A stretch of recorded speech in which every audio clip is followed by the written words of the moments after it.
Hi, I'm Katie. Hello. And I'm Claire. And we're doing a guide on how to watch the first era of Doctor Who. Firstly, we should probably mention that it's in dun dun dun black and white. Black and white. We're in black and white? No, Claire, no. We're not. The folks at home, they'll see it in black and white. We're not actually in black and white here. Sorry, for a minute there I actually thought we were in black and white because it doesn't Claire, suit me. Black and white. No, on the contrary, Claire, actually black and white can be a very good art form. Fantastic, actually. That's right. So shall we kind of set the scene? Yeah, let's take everyone back to like maybe what was in the producer's mind back in 1963. So this is the interview with producer Verity Lambert. Yes. You're a woman. Yes, very much so. A woman. Yes, producing Doctor Who, the first female producer who would ever produce Doctor Who. Yes, that's me. Yes, right.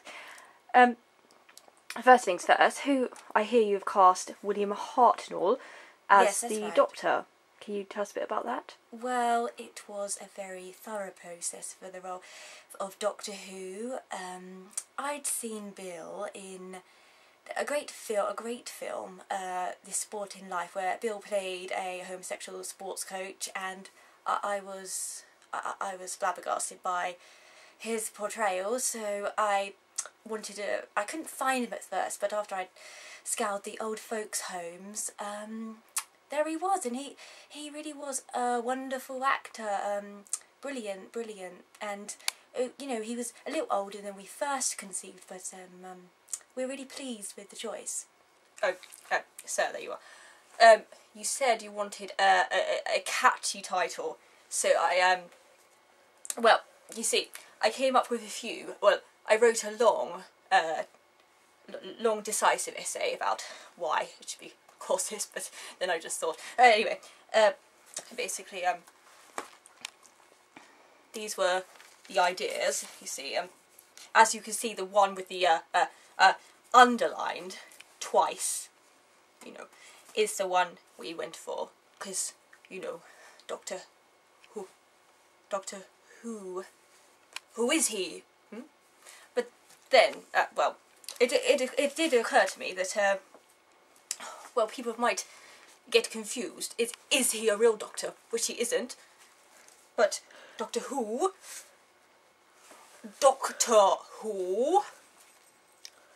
for the young folk into the future, Doctor Who, Doc Who, and if he's writing his name, he might want to say Doc W. Dot. Any thoughts on this? And finally, Verity, the choice of the young hero of the piece. Yes. William Russell.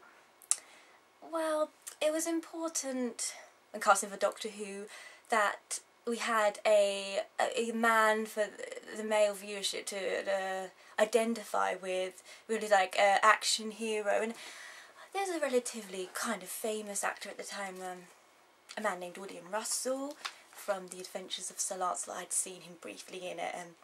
Oh, this isn't my annual, and I certainly don't have a picture of him hanging on my wall. But I thought, he had all the right qualifications. Yes, so that's what we felt was right for Doctor Who, for girls to fall in love, relate to. Girls to relate to? The fellas to. It's very important in Doctor Who to relate to the viewers. The age at this point is 8 to 13 or 14, or Sydney will tell you. So of course another important part of the first era, or indeed Doctor Who generally, is the TARDIS. Oh yes, the police box. Do you know what TARDIS stands for? And what Susan calls? And what do the initials mean that Susan says? TARDIS? Things... Oh, I don't know. Turtles... and Rabbits dying in space. dying in space. Yeah, that was our first choice, or my first guess, but actually Really no. catchy. No, actually it means So disappointed. time and relative dimension in space. Time and Or is relative it dimensions in space? Because no one can ever seem to get that right, can they? time and relative dimension in space. Yeah.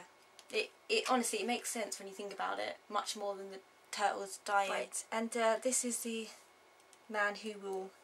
But This is small, and I don't know how he's that's going to. that's the magic of it, Claire. Because once inside, it's bigger. It's bigger. It's bigger, because it's just bigger on the inside. Because that makes it easier to imagine space.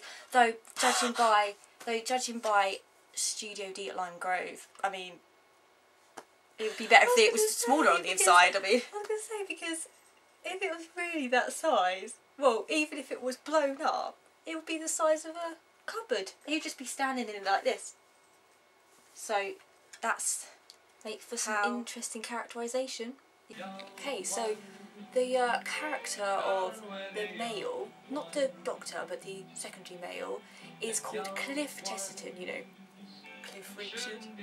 Isn't he cool? You might want to check the details. Yes, the dams. Oh. Well, according to sources, Cliff Richard is no longer cool, so here's the new character outlines. Okay, so the new character outlines, it appears Cliff is now Ian Chesterton. Now, we've gone away with Lola, you know, it's maybe a bit too spacey, so that's Barbara. And now, the Doctor's granddaughter, we've gone with Susan.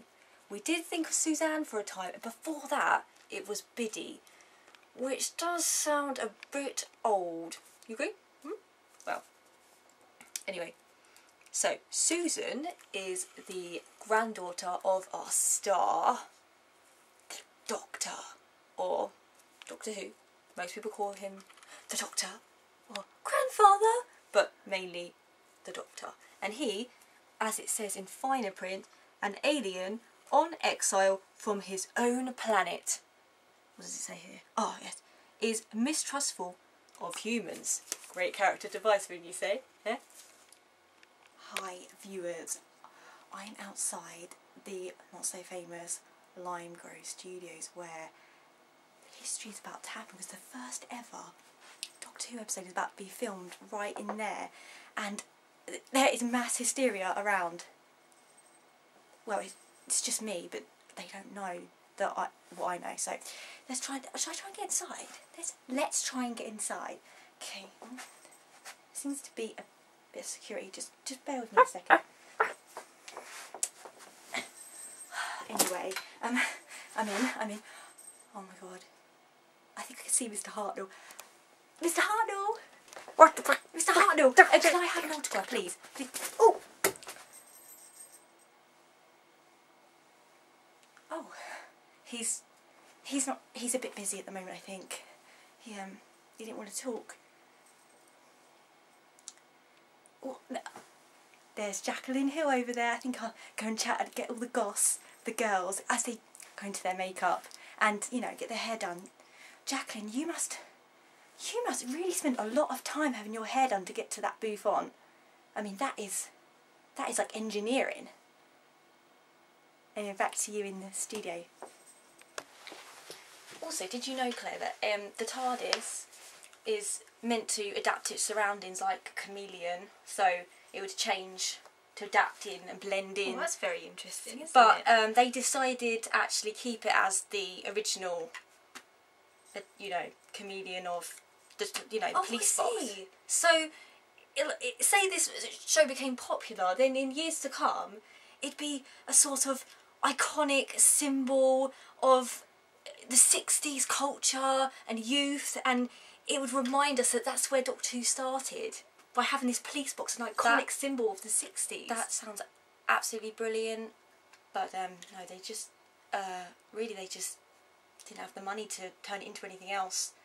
They just went with the first set they had because that was all the budget allowed them to do. But let's go with your idea because that sounds much more interesting. My idea. And it's it'll look iconic. and it'll look cool in years to come. We could let's just say everything is iconic. Iconic. No new matter word. what it is, it's iconic. Get the word out there.